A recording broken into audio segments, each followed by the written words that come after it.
అడవిలో ప్రతిరోజూ జంతువులు కలిసి ఆడుకునేవి. కాని ఏనుగు గోపి ఎప్పుడూ ఒంటరిగా ఉండేది. తన పెద్ద శరీరం వలన చిన్న జంతువులు తనతో ఆడనని అనుకునేవాడు.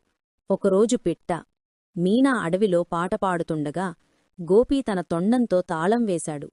ఆ రాగం చాలా అందంగా వినిపించింది. జంతువులందరూ ఆశ్చర్యపోయారు. మీనా ఆనందంగా, "నీ దగ్గర అద్భుతమైన సంగీతం ఉంది గోపీ" అని చెప్పింది. ఆ రోజునుంచి జంతువులంతా కలిసి ప్రతి సాయంత్రం సంగీతం వాయించేవారు. గోపీ వారి సంగీత బృందంలో స్టార్ అయ్యాడు.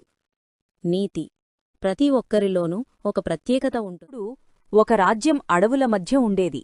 ఆ రాజ్యంలో ఒక న్యాయపాలకుడు అయిన రాజు ఉండేవాడు. ప్రతి ఉదయం రాజు అడవికి వెళ్లి ప్రకృతిని ఆస్వాదించేవాడు. అక్కడ ఒక శక్తివంతమైన సింహం కూడా జీవించేది.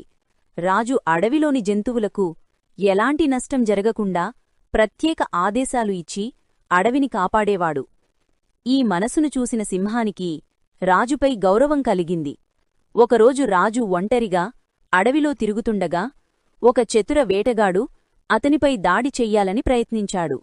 రాజు ప్రమాదంలో పడి గట్టిగా అరవడంతో సింహం ఆ శబ్దం విని అక్కడికి పరుగెత్తుకుంది. సింహం తన గర్జనతో వేటగాడిని భయపెట్టి తరిమేసింది. రాజు ప్రాణాలు రక్షించబడ్డాయి. రాజు కృతజ్ఞతతో సింహాన్ని చూస్తూ, "నువ్వు అడవికి రాజువి మాత్రమే కాదు, ధర్మానికి రక్షకుడివి" అని అన్నాడు. సింహం తలవించుకొని, "నువ్వు ప్రకృతిని కాపాడెందుకే నేను నిన్ను కాపాడగలిగాను" అని చెప్పింది. ఆ రోజునుంచి రాజు, సింహం మధ్య గౌరవం, రక్షణ, నమ్మకంతో కూడిన బంధని ఏర్పడింది.